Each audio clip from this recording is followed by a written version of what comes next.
Masalah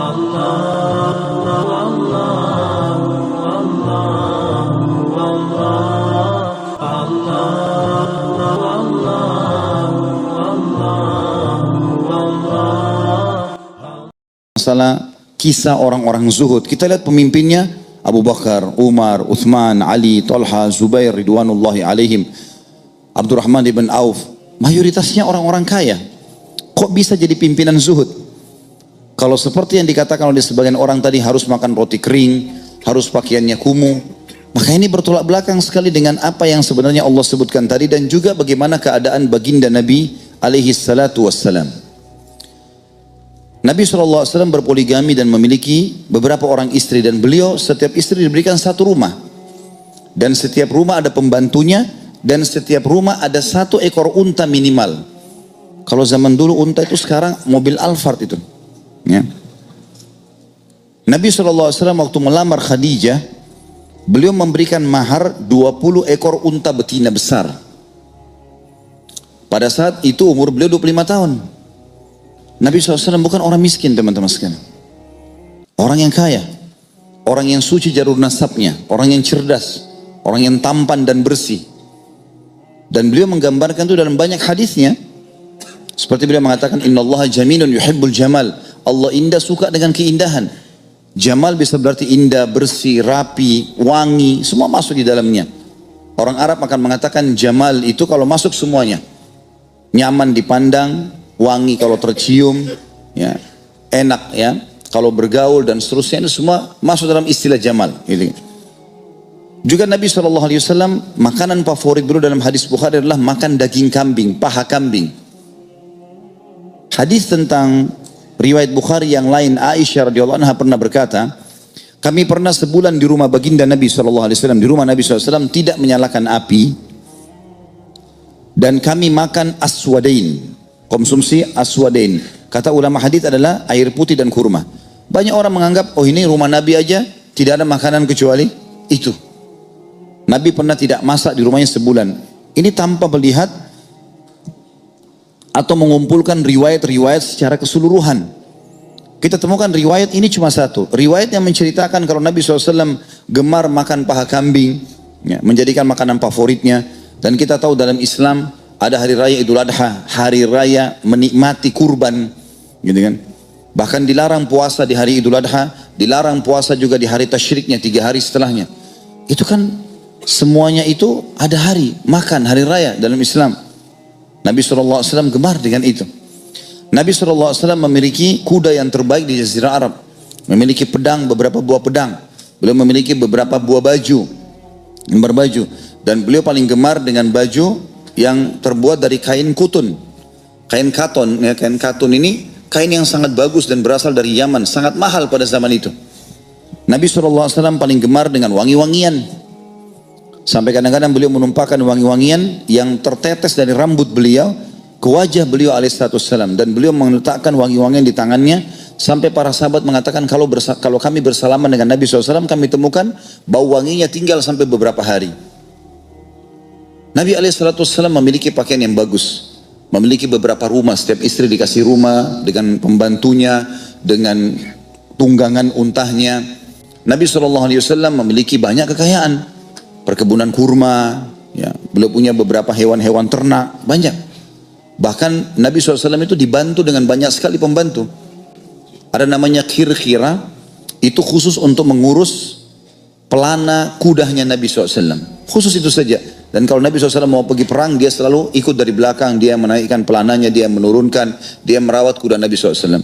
Ada Abdullah bin Mas'ud radhiyallahu anhum, ini khusus untuk menyiapkan sendal dan siwak Nabi SAW.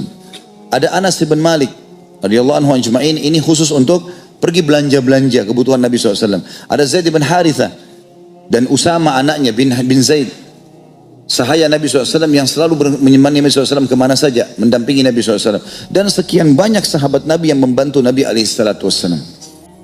Jadi teman-teman sekalian, banyak orang salah faham dengan definisi zuhud ini.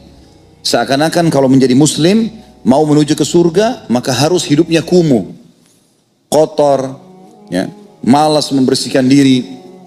Ini semua pemahaman yang salah. Kita tahu dalam Islam, teman-teman sekalian, satu-satunya agama yang mulia, yang mewajibkan mandi Islam. Kita tahu ada wajib mandi Jumat, ada wajib mandi haid dan nifas, ada wajib mandi junub.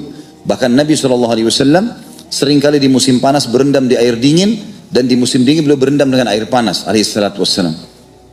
Jadi berbeda sekali bentrok antara banyaknya orang salah faham dengan ini. Jadi kesannya, apalagi kalau sudah hadir di pengajian, ya, kita temukan kopiahnya sudah 7 tahun tidak dicuci. Mungkin ada akhwat pakai mukena kotor, nggak dipakai, nggak dicuci. Sejadah yang dipakai di rumah kotor, gitu kan? Kalau kita lihat para ulama misalnya, kita pindah ke ulama 4 saja, Imam Malik, Abu Hanifah, Syafi'i dan Ahmad. Lihat bagaimana mereka memahami hukum syar'i. Mereka ulama-ulama besar, ulama madhab. Imam Malik rahimahullah, setiap kali mau mengajar di majlis beliau, menyampaikan hadis-hadis Nabi SAW, pasti pakai baju bagus, pasti pakai minyak wangi. Dan beliau mandi dulu. Pasti kalau mau menyampaikan penyajian, pasti mandi. Kalau ditanya sama muridnya, kenapa anda selalu setiap mengajar pasti ganti baju? Kami mencium bau wangi. Ya. Dan kenapa anda lama kami tunggu? Kata beliau, saya menggunakan baju bagus, saya menggunakan wangi-wangian, dan saya mandi dulu karena saya akan menyampaikan penyampaian Nabi SAW. Mulia agama ini. Mereka fahami itu. Kemudian Imam Abu Hanifah rahimahullah, beliau pedagang sutra terkenal di Irak. Orang kaya raya, Imam Abu Hanifah, imam madhab. Dan untuk menjadi imam madhab ini harus minimal menghafal 500.000 hadis. Tahu dengan sanad-sanadnya. Fulan dari fulan 500.000. Imam Ahmad berkata rahimahumullah, untuk menjadi imam madhab maka minimal harus menghafal 500.000 hadis. Itu pun tidak boleh ada yang salah. Itu minimal hafalan. Maka kita lihat Ibu Abu Hanifah pakainya selalu bersih. Abu Hanifah kalau lewat ke majelisnya, murid-muridnya sudah tahu, oh Abu Hanifah sudah datang karena bau wanginya tercium. Abu Hanifah rahimahullah pernah setiap lewat pasti wangi. Murid-muridnya bilang, Abu Hanifah di hadapan kita saja bersih begini, gimana kalau dia bertemu dengan Allah di salat malam ya? Kata Abu Hanifah, saya dengar bisikan mereka, lalu saya tahu diri saya, kalau salat malam saya biasanya pakai baju biasa saja. Kayak kita kalau di rumah mau salat tahajud pakai baju kaos, mau sobek, mau enggak, pikiran kita enggak ada yang lihat. Kata Abu Hanifah, saya seperti sedang disinggung oleh Allah, kenapa dengan manusia saya dandan, dengan Allah di hadapan Allah tidak? Maka mulai malam itu Abu Hanifah setiap malam pakai baju baru. Berapa banyak baju barunya Abu Hanifah kalau setiap malam tahajud pakai baju baru? Karena mau menghormati pertemuannya dengan Sang Pencipta Allah. Gak ada tuh kita temukan riwayat bahwasanya mereka kumuh-kumuh. Imam Syafi'i rahimahullah terkenal dengan ketampanannya, dengan kebersihannya. Kalau murid-muridnya melihat, mereka melihat seperti ada cahaya yang berjalan. Imam Syafi'i kelihatan surbannya bersih, imamahnya, bajunya bersih, penampilannya bersih. Kalau berbicara orang nyaman dengan bau mulutnya. Kelihatan sekali, gitu kan? Imam Ahmad juga begitu, rahimahullah. Semuanya terkenal menjalankan sunnah Nabi SAW yang kurang lebih hampir sama semuanya ceritanya. Jadi kita harus luruskan dulu persepsi ini teman-teman sekalian. Karena selalu kesannya kalau sudah ikut pengajian, sudah mulai mau mendekatkan diri kepada akhirat, maka dianya harus kumuh. Pakai sendal jepit, tidak usah pakai ganti baju sendal, sudahlah dunia gampang nanti ditinggalkan. Enggak. Perlu saya gambarkan satu hal juga teman-teman sekalian. Kita harus pahami dalam berdoa kepada Allah, kalau kita meminta agar nikmat yang sedang kita miliki itu dipertahankan oleh Allah, jauh lebih besar pahalanya dibandingkan cobaan yang sedang datang kita minta agar diberikan solusinya. Saya ulangi. Kaidah penting dalam syariat kita, memohon kepada Allah agar nikmat yang sedang melimpah dipertahankan sama Allah. Misal kita lagi sehat, ya Allah pertahankanlah kesehatanku. Kita kan antara dua sujud baca kan, Rabbighfirli warhamni wajburni wa'afini. Ya Allah pertahankan kesehatanku ini. Itu jauh lebih baik.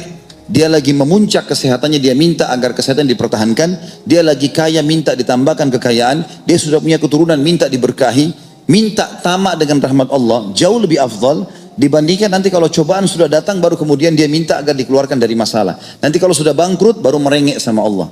Waktu dia masih sehat, masih kaya, dia nggak pernah bersyukur kepada Allah. Maka ini lebih besar pahalanya. Sama juga teman-teman, kita menikmati apa yang sedang Allah berikan. Kalau kita masuk ke toko buah, kita mau beli anggur, ada anggur harganya 100.000 per kilo, bagus. kualitas nomor 1. Ada anggur 50.000, kualitas nomor 2. Kita mampu beli nomor 1, beli nomor 1 teman-teman. Dan itu bukan mubadzir, bahkan itu termasuk menikmati ya apa yang sudah Allah janjikan. Itu ibadah. Saya kasih contoh, Imam Abu Hanifah rahimahullah, dalam majlis beliau pernah ngisi pengajian, rupanya ada satu orang masuk, pakaiannya kotor, rambutnya berantakan. Orang lihatnya nggak nyaman, orang jadi bisa sangka buruk dengan orang ini nanti. Rupanya sampai selesai majlis orang itu masih ada. Abu Hanifah panggil, kesinilah. Maju dia. Kata Abu Hanifah, coba ke mihrab, kebetulan di masjid beliau, angkat sejadah saya dan ambil apa yang ada di bawahnya. Maka orang itu pun ke mihrab, angkat sejadah, rupanya ada uang, kalau saya tidak salah ya 500 dirham, cukup besar. Maka dia bawa ke Abu Hanifah, dia bilang ini imam. Imam itu kalau kita kiai, ustadz, ya, ini imam. Kata Abu Hanifah, ambillah, perbaiki keadaanmu. Jangan kamu berpenampilan seperti ini, perbaiki.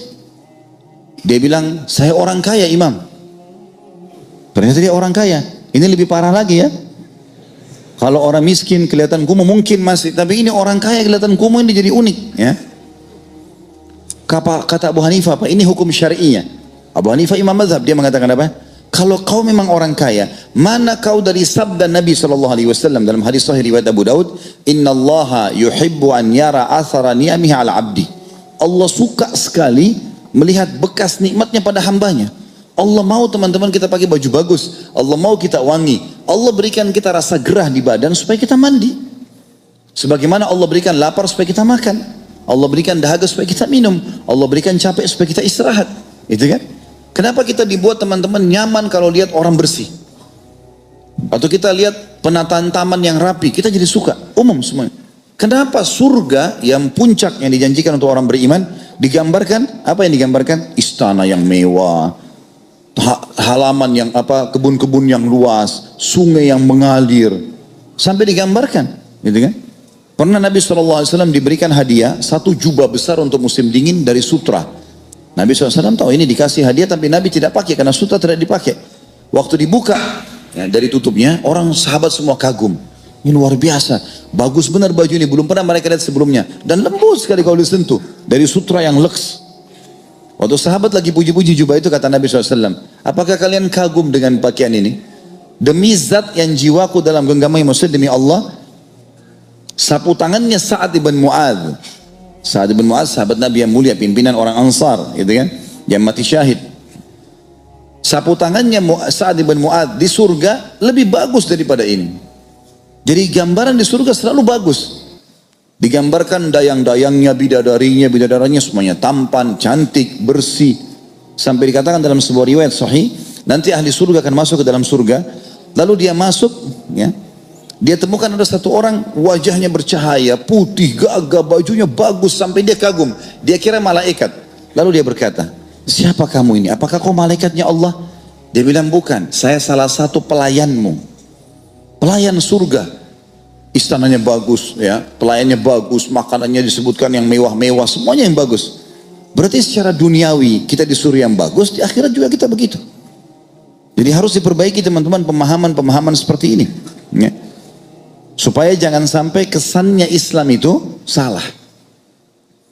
Mohon maaf, saya pernah masuk di salah satu masjid waktu saya masih, itu hari di Surabaya, di sebelah rumah kakak saya.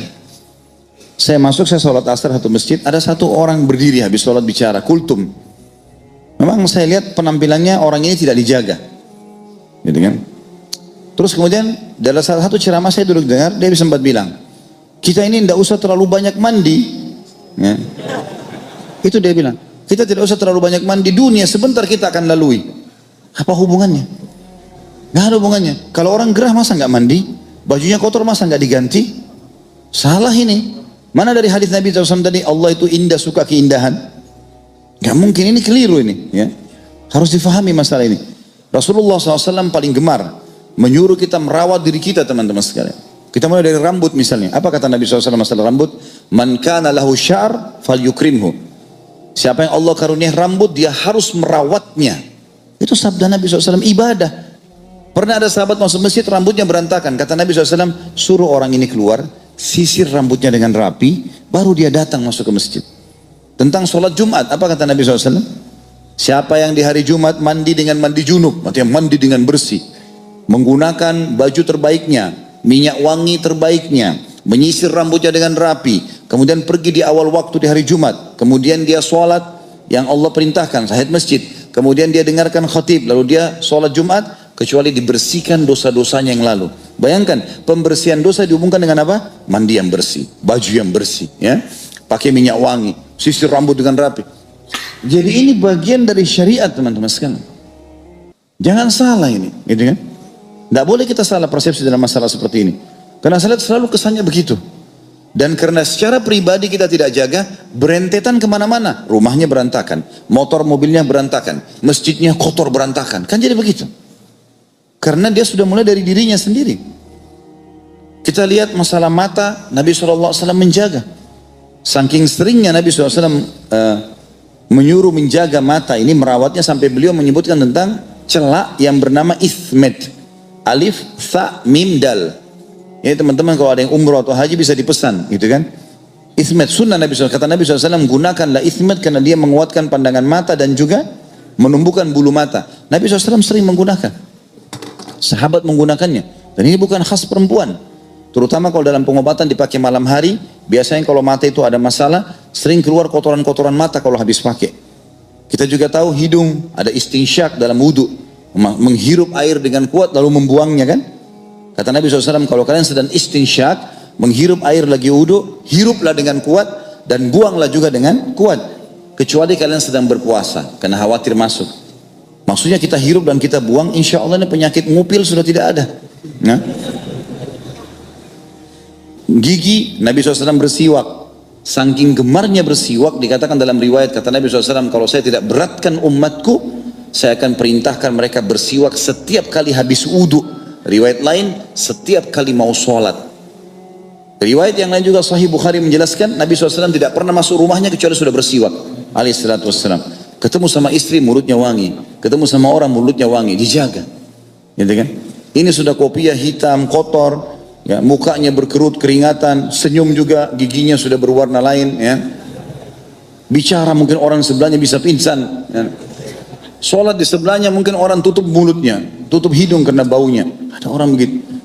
Berulang kali saya masuk masjid temukan orang di sebelah, masya Allah, ini orang gimana bisa betah gitu? Ya. Harusnya dia faham masalah syariat ini. Kita tahu dalam wudhu juga membasuh wajah, membersihkan kuping. Ada juga sabda Nabi SAW, 5 fitrah, 5 hal dasar harus dijaga seorang muslim. Khitan, sunat. Bagi laki-laki wajib, perempuan hukumnya sunnah. Gitu kan?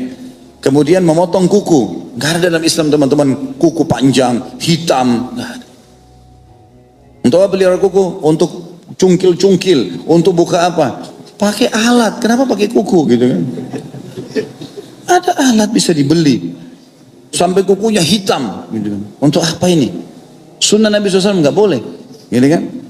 Kata Nabi, potong kuku. Kemudian cukur bulu ketiak. Cukur bulu kemaluan, cukur kumis. Bagi laki-laki cukur kumis.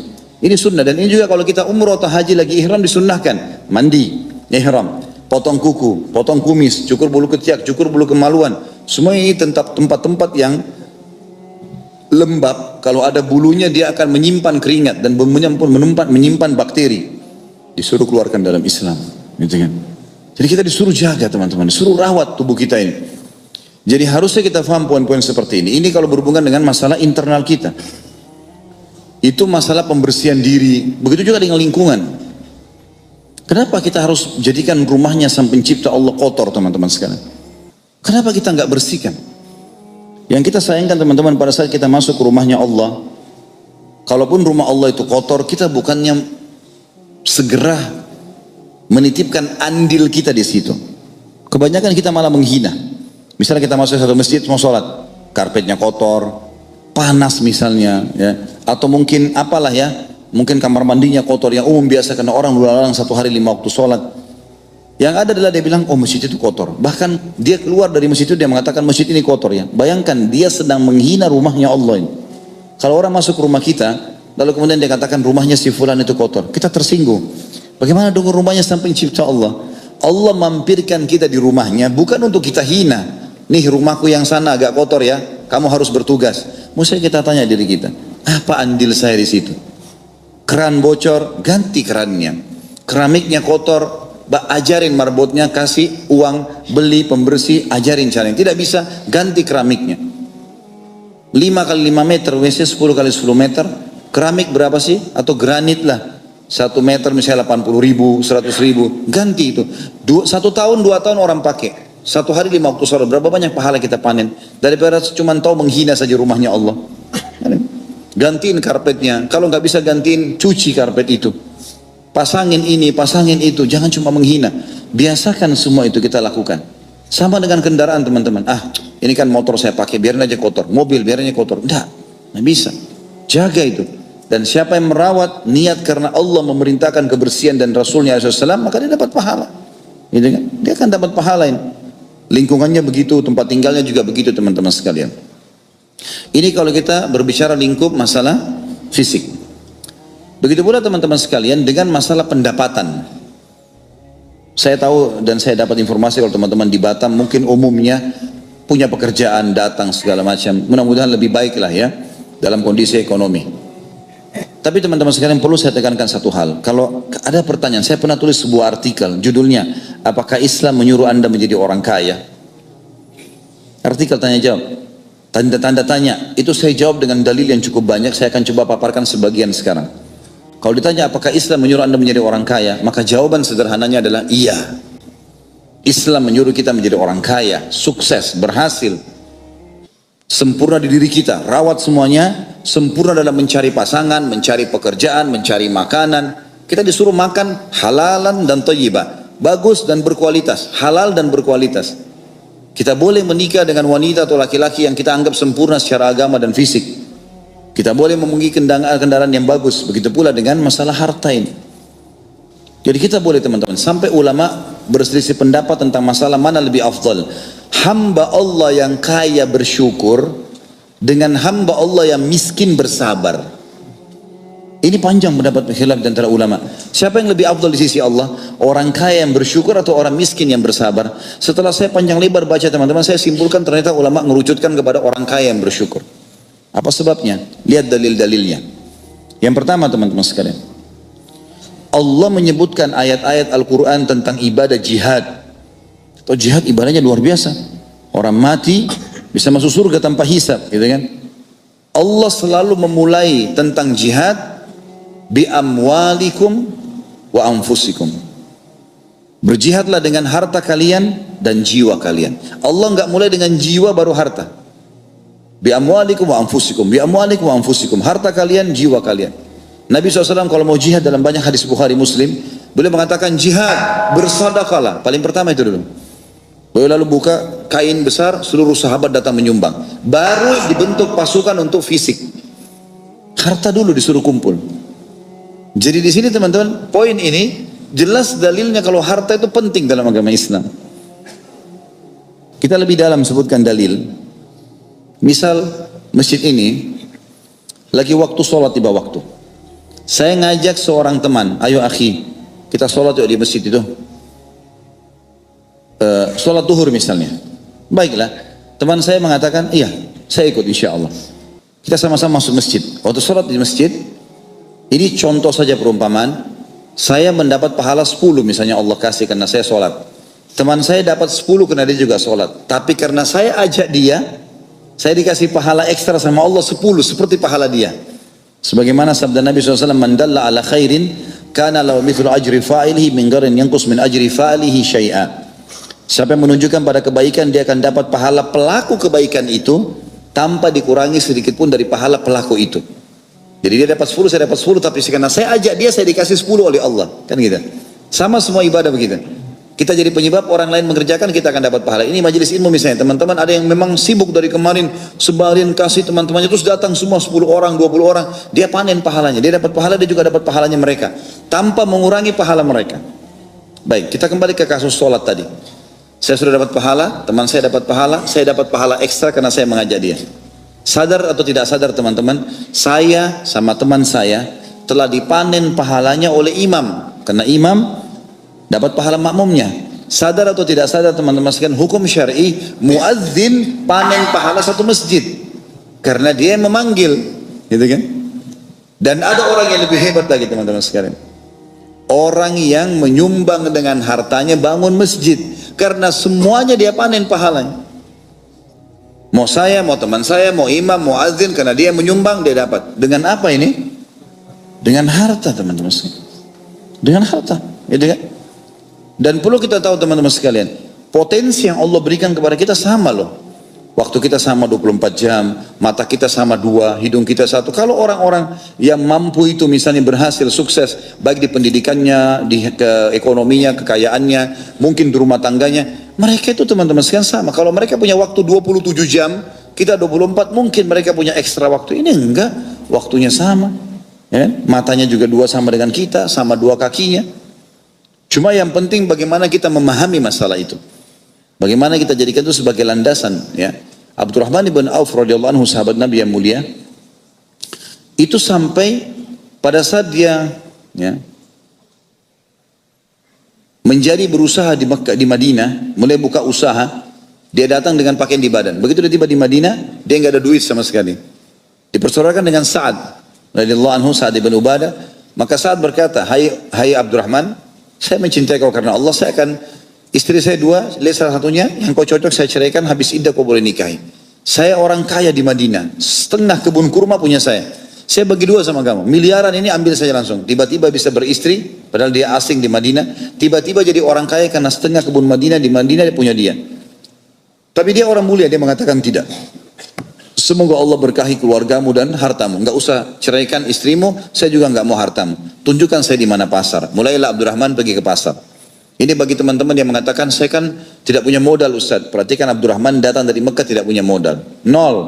Cuma modal di badan. Datang ke pasar Madinah, dia lihat di pasar. Apa sih yang paling banyak orang jual? Oh ternyata cangkul. Dan kebutuhan perkebunan. Karena di situ ada kebun kurma banyak. Dia datang kepada kios cangkul yang besar, dia bilang, bisa nggak saya Abdurrahman, pendatang dari Mekah, muhajir. Dan orang-orang Madinah sudah tahu kalau mereka disuruh bantu oleh Nabi SAW. Saya mau ambil beberapa cangkul, jatuh tempo, besok saya bayar. Kata yang punya kios, silahkan ambil, berapa kau mau? Abdurrahman ambil beberapa cangkul, keliling di pasar tuh, bawa cangkul itu, keliling bawa cangkul gitu kan. Waktu dia keliling-keliling bawa cangkul, dilaku ternyata, dia bisa bayar hari itu, besok lagi gitu. 1 bulan Abdurrahman sudah punya kios. 1 tahun teman-teman, Abdurrahman lihat ada beberapa lokasi di Madinah, tidak ada pemiliknya, padang pasir kosong. Maka Abdurrahman buat pasar. Jadi saya sudah jelaskan di serial Sahabat tentang bagaimana Abdurrahman tahapannya menjadi orang kaya. Dia buat pasar, dikasih gratis, siapa saja pedagang Madinah mau ambil di sini. Kalau ada yang mau menyumbang, silahkan, sedekah, silahkan, dikumpulin sama Abdurrahman. Sampai teman-teman tuh dia meninggal, dia menjadi orang terkayanya Madinah pada saat itu, radhiyallahu anhu, dan gudangnya penuh dengan emas, saking banyaknya emasnya, sampai emas itu sudah melengket satu sama yang lain. Dan waktu mau dibagiin kepada ahli waris, termasuk istri dan anak-anaknya, radhiyallahu anhu ajmain, itu harus dikampak, dan yang menghantam dengan kampak, tangannya sampai memar-memar, karena banyaknya harta itu. Tapi Abdurrahman ibn Auf adalah pimpinan orang-orang zuhud di dunia, masyhur, gitu kan? Jadi jangan sampai kita salah paham dengan hal-hal seperti ini teman-teman. Judul kita, katakan iya untuk sukses adalah sempurnakan semaksimal mungkin yang kita bisa jangkau. Merawat diri kita, mendapatkan pendapatan, mencari pasangan, titel pendidikan, ya, pasangan, ya, ibadah, semua harus yang terbaik. Jangan setengah-setengah. Kalau dalam bahasa ibadah kita yang paling afdal. Gak usah setengah-setengah. Sekalian bisa. Dan dalam pepatah bahasa Arab dikatakan manjadda wajad. Siapa yang berusaha dia pasti akan dapat. Sesuai dengan firman Allah Subhanahu wa taala, "A'udzubillahi minasyaitonirrajim walladzina jahadu fina lanahdiyannahum subulana." Orang-orang yang tanda kutip memaksakan dirinya untuk menuju ke jalan-jalan kami, mencari karunia dari Allah, ya, maka kami akan tunjukkan dia ke jalan-jalan kami. Kita dengarkan juga teman-teman sekalian dalil-dalil syar'i banyak sekali tentang masalah ini, tentang harusnya kita mencapai prestasi terbaik. Dan saya sarankan teman-teman sekalian, coba bentuk dalam jiwa kita perasaan itu, selalu ingin mendapatkan yang sempurna dan berusaha meminta kepada Allah ikhtiar agar diberikan, gitu kan? Tanamkan dalam jiwa tanpa harus menganggap remeh orang lain. Allah kasih kok, Allah kasih itu. Dan coba berteman sama orang-orang yang sudah komunitasnya memang sudah begitu. Misal kita mau sukses dalam perdagangan, cari pedagang-pedagang yang sukses, jadikan mereka sebagai teman. Ikuti jejak mereka, kita akan sama dengan mereka. Minimal kalau nilai mereka 10, kita nilainya 7 lah. Sama seperti kalau kita bergaul sama pengangguran, ya, maka kita akan pengangguran sama dia walaupun kita orang cerdas. Profesor pun orang pintar di kampus, kalau dia berteman sama pengangguran 10 orang misalnya, maka sebulan kemudian, setahun kemudian bisa jadi pengangguran juga. Kita berteman dengan 10 orang penghafal Al-Quran, anggap kita orang bodoh, nggak bisa ngaji, huruf hijab pun kita tidak tahu teman-teman sekalian. Kita berteman dengan 10 orang penghafal Quran, mungkin hari pertama, hari kedua kita malu, nggak bisa ngaji.